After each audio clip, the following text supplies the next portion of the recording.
Okay, so I'm continuing with demonic enlightenment 999. We were talking about human origins and stuff. Human origins. And I was about to say how these foolish people, they're like, when it comes to any other type of species, they don't mind if there's a 5-10% genetic jump or something, but humans, 1%, oh, that's too big. We need missing links. Oh boy. And we need all this other stuff, like if there's 100,000 years gap. But a lot of the stuff where they said these people weren't human, it's just because they weren't as white in feature. And it's like Homo erectus and Neanderthal and all that other stuff, they were just as much human as the rest of us. They may have been different races that didn't live, but there was another or ape species, actually bipedal ape species, that went extinct about the time that we arised, and it was a huge ape, actually. Australopithecus, or you're talking about that giant ape in Asia that some of those legends are Yeah, that's based what I'm off of? going on about.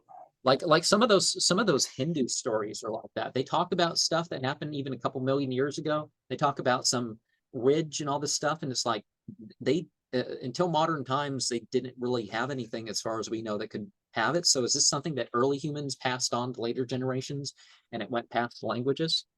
Who knows? One of the things, like with, if you What's look your into opinion on the corpus hermeticum in Atlantis? well, Atlantis, Herodotus told us where Atlantis is. I thought Plato made something on that too, actually. I'm And pretty Plato sure gave us details that confirms what Herodotus said. There's something called Okay. the Eye of the Sahara. It matches the dimensions. It's in the area where Herodotus said it would be. And the Berbers say that their mythical kingdom, their origins were in Atlantis. Atlantis was a king, and they named the kingdom after the That's king. where the Egyptian priesthood comes from, Hayes, Atlantis, who What they taught made, Babylonian. there was a transcontinental culture. You can find genetics and artifacts trace their way back towards southwest of Egypt. And when that dried up, they had this relay system, because you couldn't just carry enough resources. You had to carry more than you need, go back, and they had these relays across the desert, and that's how the pharaohs made their way back to where they thought their ancestors were from. And it turns out, yeah, there was something going on. But a lot of The pyramids, not the pyramids, but they have burial tombs that are sloped in a certain direction with a hole cut in the top. And it's for their spirit to basically escape once they die and they're mummified to go make the journey across the stars to the heavens, I believe. There's something like that in the Egyptian mythology. Are they based that towards the Eye of the Sahara? there's a Stargate thing. There's a Stargate thing. The Order of Nine Angles kind of does the same thing, not as sophisticated, with Dabe and Algol, I think is the ones that they use. But there's a Stargate thing, and that thing on the movie kind of hints at closer. The Egyptians were sophisticated about their thing, because the Order of Nine Angles, it's just there's a star in the sky, figure out where it is, and it's not that simple. But are you just, that the star's in the sky, you don't even need to know where it is. I don't know, but it's a weird experience. All sorts of weird colors, and it's a screeching thing, but in my experience, it doesn't hurt your ears, but you screech. So you open up this thing towards a star and you screech, and then you have this vision of some weird place, and people would say, well, that's a new planet or something, a different planet or something like that. What, does that connect to Nibiru? I don't know of it actually being used with Nibiru. It was always like something off in Orion or something like that. That could be a correspondence right there, is Nibiru. I don't know. Well, that was the idea of some exoplanet. It's possible there's a couple exoplanets that are sizable ones that are near, or there's, especially if there's like a dwarf star, like if there's a dwarf star floating around the Earth or something like that, because there's a couple things going on in the outer thing that sends comets our way, and we don't really. So there's theoretical reasons for it, but Nibiru was one of those exoplanet things. But there's not something that, it's not like Sitchin. Sitchin is overstates some things and is very creative in areas where he doesn't need to be very creative. But of course the thing is there's these people don't know. It's like they either don't know or they don't care about either spirituality or modern psychology. So both of those things. I really think personally, it's modern psychology, not so much spirituality. Because don't get me wrong, before I got into this, I was like, I knew there was something out there, and I had experiences.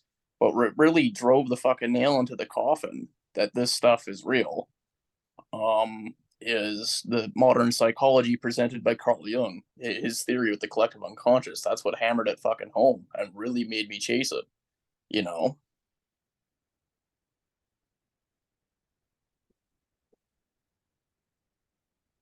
And of course, those who did that sort of thing before that are like, even some of the Greeks and Romans and Arabs and all over the place, people had this idea. It's like,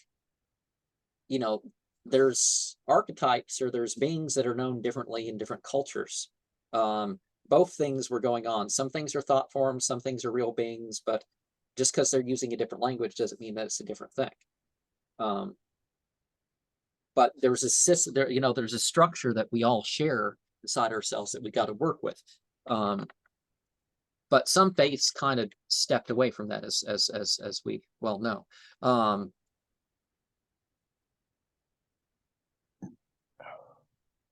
Because it was all just about believing in a particular mythological system rather than knowing that there's something that works on. Yeah. And well, that's in a way, well, I mean, Buddhism has grown, but as far as development, in a way, that's why it stopped developing. Is because it developed this sort of priesthood, and the priesthood sort of, you relatively didn't develop any new material per se, even though they were developing canons and stuff. Because of course they had just like Christianity and so many other groups. Once you step outside the got to do it all for yourself in one lifetime, to the point where you have saints and stuff like this, and this kind of that's the way of that. Then you end up you combine figures like Buddha. Buddha is at least three people, but there were Buddha, Confucius, Christ, Shiva, Odin. It's the same thing. Buddha yoga was the same thing. And even when you don't worship the guy, Zoroastrianism, what they call Zoroastrianism, really, they're talking about three people like they're one person. They're all from different periods, but you look at the language, it's not that Magian revival of 1700 to 2000 BCE when the whole thing started, because there's some sort of linguistic indications that this stuff is going from before. This isn't ancient stuff. This is going back, like the Parsis say, it probably, some of it probably went back about 8,000 years. Holy shit. But everybody's like, it's all the Achaemenid period. It's like, wait a second, your scriptures are from like 1,500 years before these Achaemenid rulers, and you're acting like this is when that supposed prophet was. No, what I think is that we have three revivals, and that's what we have reverence of. So what's that language script? I'm just curious. Is that ancient Proto-Sumerian, the 6,500-year-old script? Is it Canaanite Ugaritic?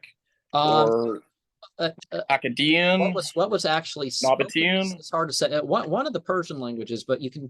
It's hard to tell what it was. But Avestan, the Magian revival was in Avestan, and then there was Young Avestan, and so none of that was all that was further back.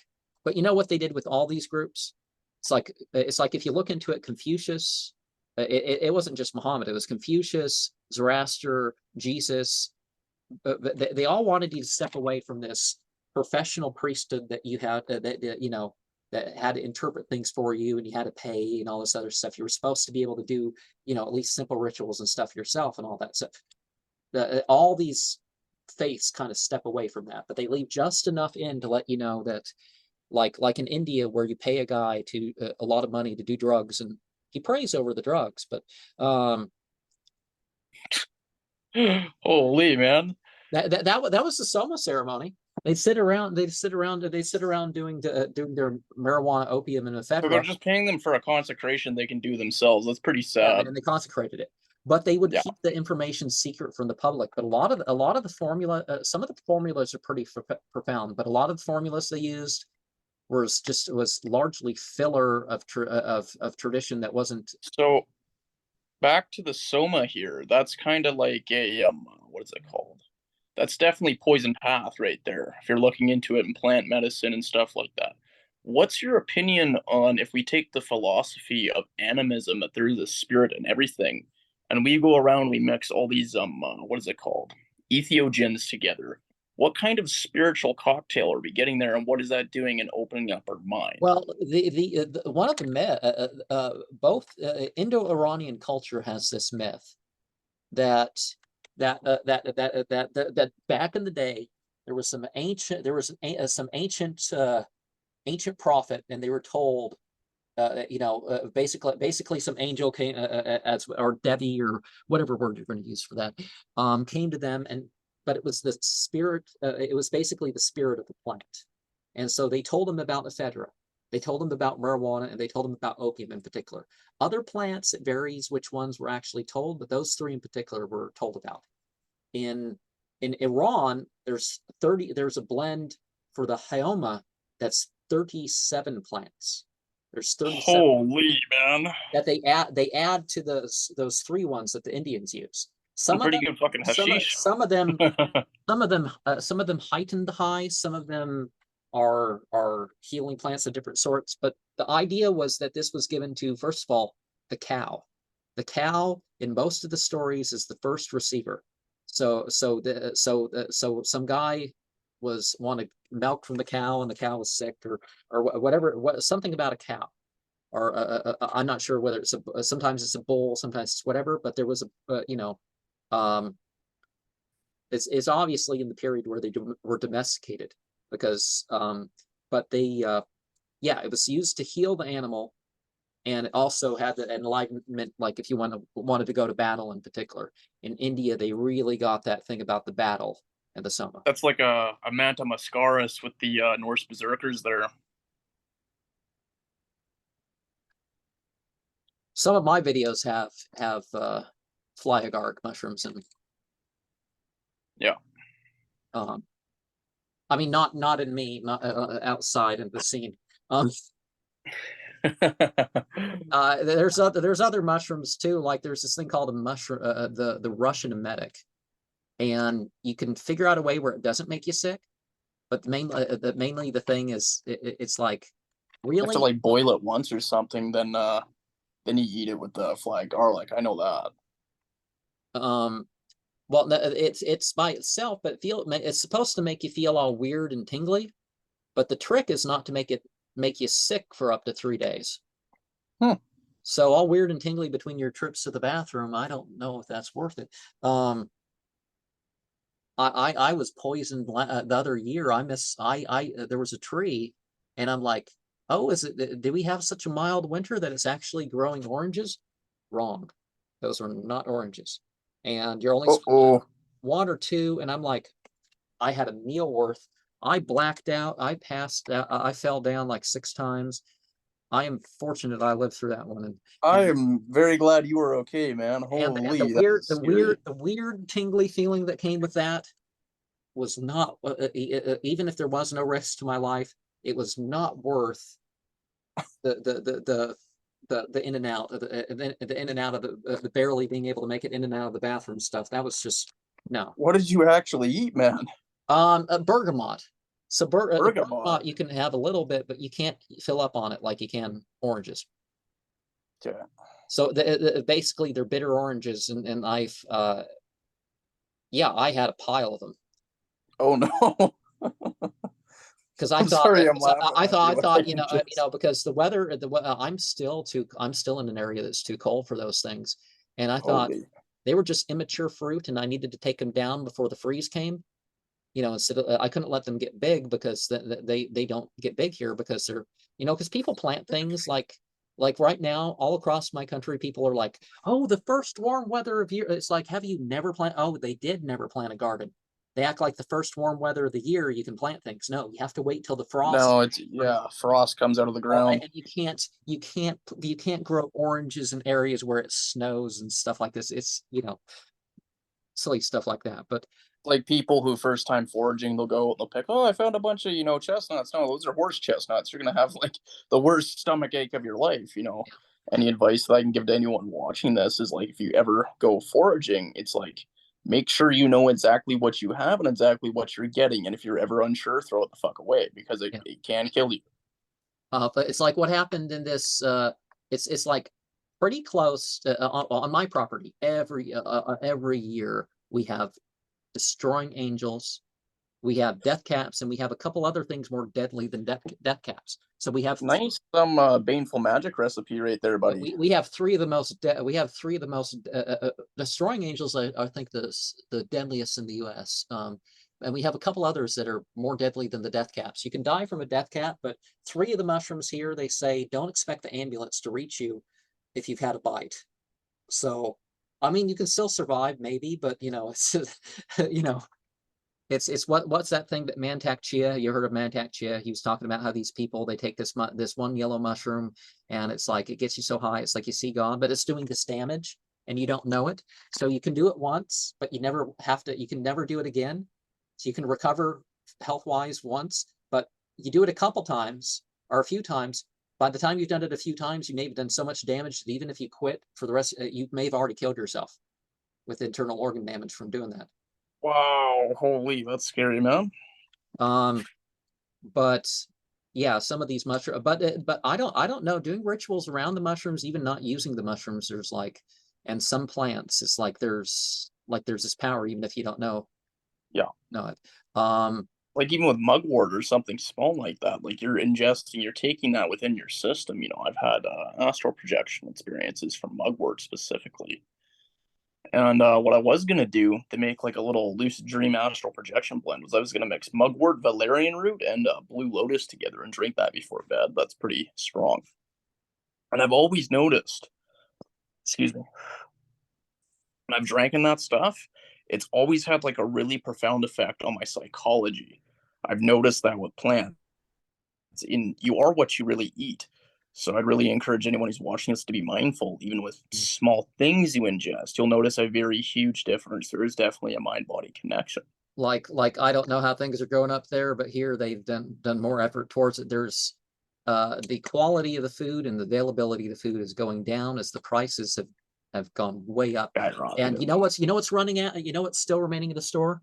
I went this place, and they had, like, instead of like the $3 to $4 something, like V8s or something, they had them like at $1, but they weren't spiced. They had no, they were low sodium, but all the stuff with the Hawaiian punch and all the stuff that looks like antifreeze, it has like 1% juice or something like that. Oh, geez. That stuff sold out in pile after whatever pile of whatever type they were clearing out. They moved to that store.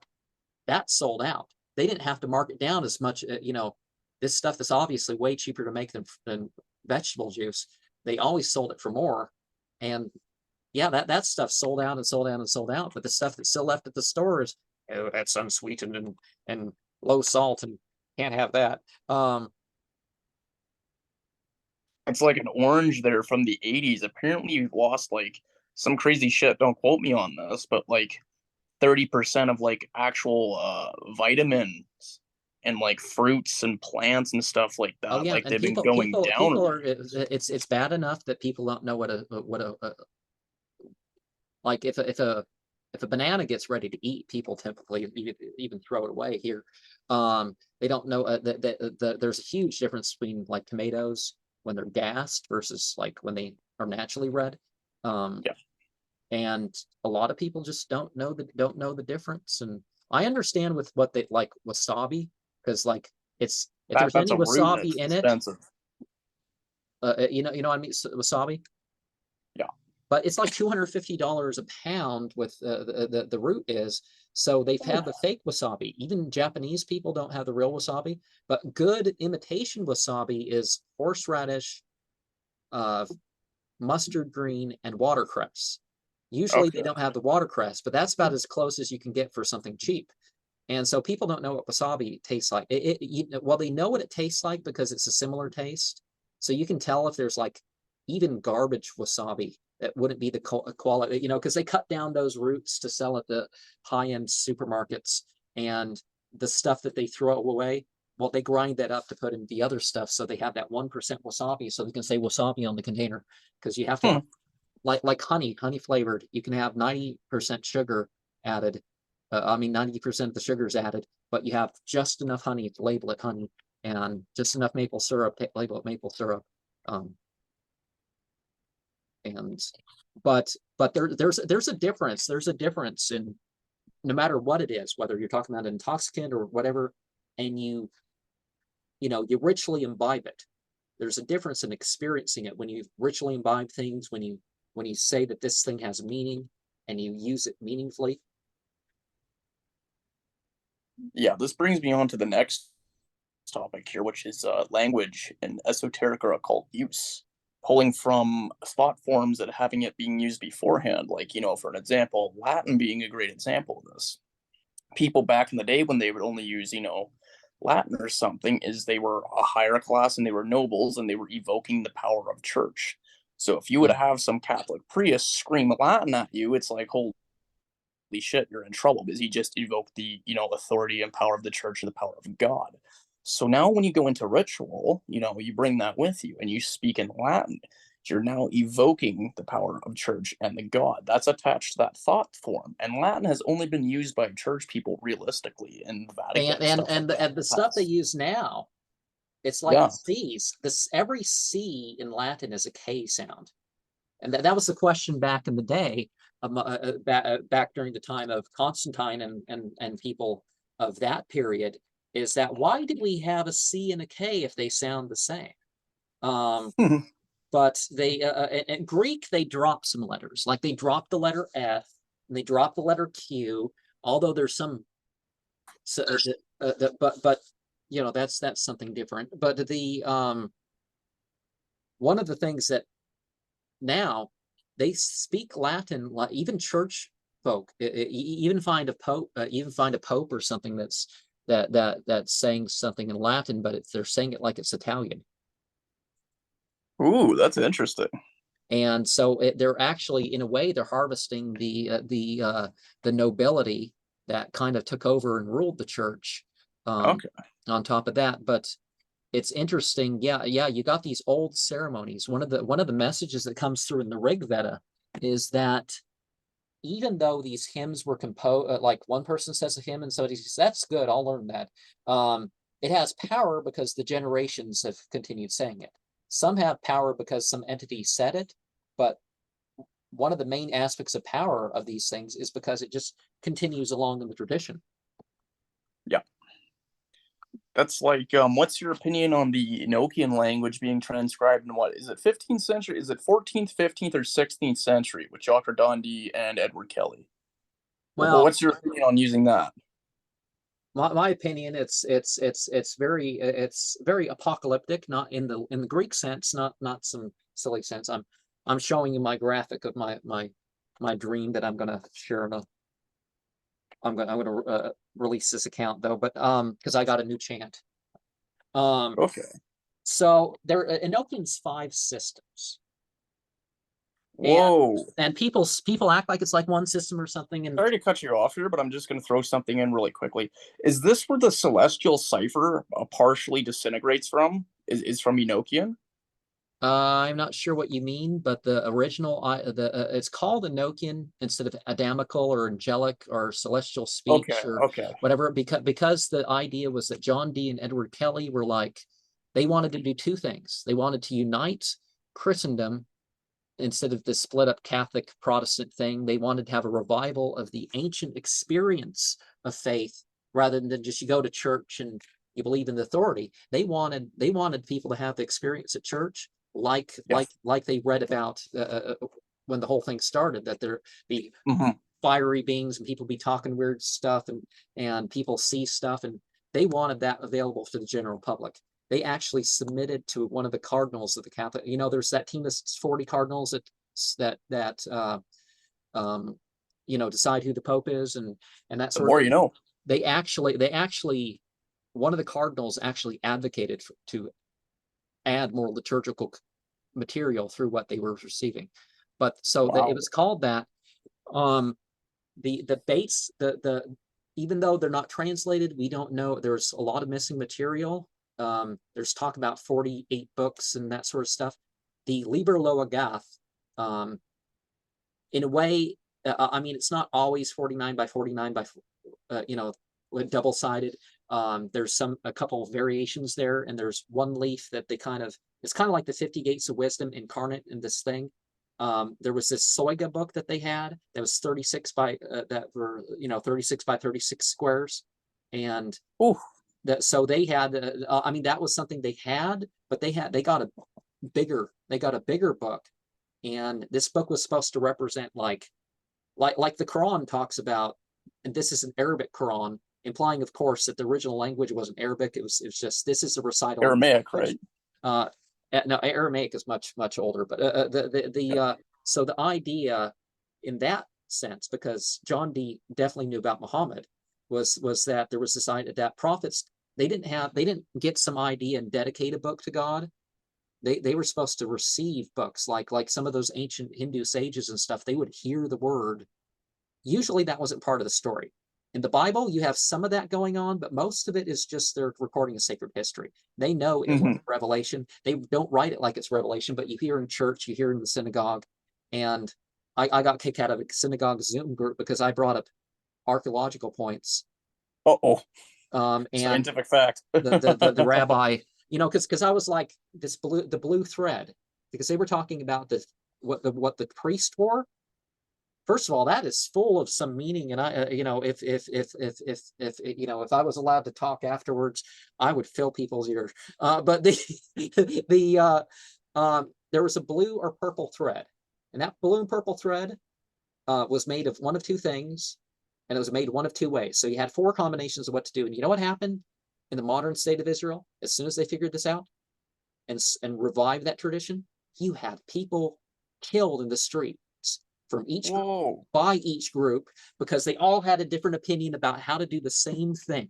And it's about as ridiculous as the things the Muslims fight over. They believe in the same book to the letter. They don't agree. They don't have different versions of the Quran like the Christians have in their Bibles, where there's different verses and different words and stuff. They agree on the different dialects to that point. And they fight over that. But following the same, what you think is the same commandment, but you know what that commandment was?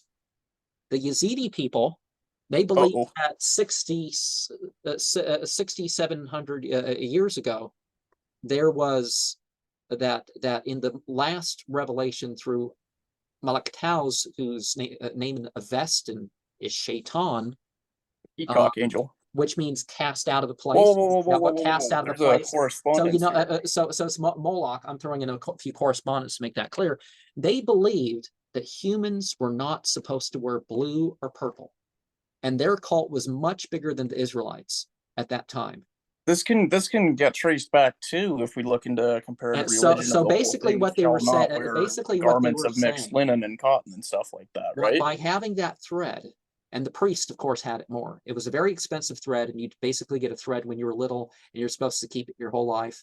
But just like in India, you had a sacred thread, but they were the only ones who had theirs dyed because they wanted it known they do not worship Moloch. And by wearing that color, they were telling everybody from Syria to Egypt that they do not worship Moloch. Okay.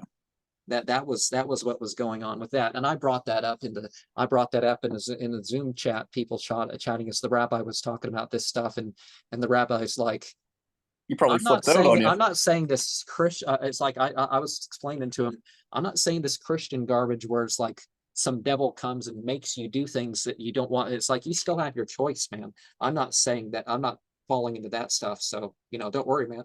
But it was also the deal. He didn't want me. I said that my family, we got better. We got COVID and we got better at home, and and we got home, old fashioned, herbs from the garden, that sort of things. It's like, even though it was medically verified, and now it's even more medically verified, then I can't go into this because this is going on YouTube, but yeah, you know what I mean. Some doctor in the group talked to him afterwards, saying about how that was dangerous medical misinformation and I needed to be talked to. But of course, he was probably the biggest donator in the group. So he is. So I I was kicked out of their online little thing in a hurry, but I've involved myself in a bunch of groups. I definitely was not, Can yeah, I cut you off real quick? I'm sorry, man. so- Taking you back to the whole Melitaus thing, do you see that correspondence going back to the ancient Typhonian and Clephothic tradition going in there with Adramelech? Because I really do equate Melitaus to Adramelech and the Clephoth. The um, Peacock Angel? I don't think Adramelech is the same thing. I think it's if I recall right, it's related to the side. It's one of those. It's one of those seven of. It relates to one of the seven of Ereshkigal. I don't remember. I don't remember which, but it doesn't quite line up. But then again, it lines up in a way that it's like on the same side. Oh, Yeah, and this because if this we this is get going to switch over in a minute, so I'm going to open a new meeting when that comes to be. okay, So it's just thought I'd warn you while I noticed. So, but we kind of didn't quite answer I think I did answer the thing that the other Enochian systems base off that one that there's this okay, celestial code, yeah. and well, the Yazidi have a different. It's interesting because they have like, it's more along the lines of the clay, the humans are clay beings. They merge with the fire Mhm. beings, and they basically incarnate for. But it's not so moralistic in the way that you got. So you have people do stuff and not do stuff. That's basically the point. It's not what you do or what you don't do, and they do have the idea that there's revelations in terms of astrology, in terms of books, and some of them are what you'd call spell work. So grimoires have been revealed through and passed through that tradition, that area, but it's not just that one region. Nowadays, it's like one tribe, and you got to be descended from that tribe, and that sort of stuff is what people think of. And some So suit. where can you draw the connection with Moloch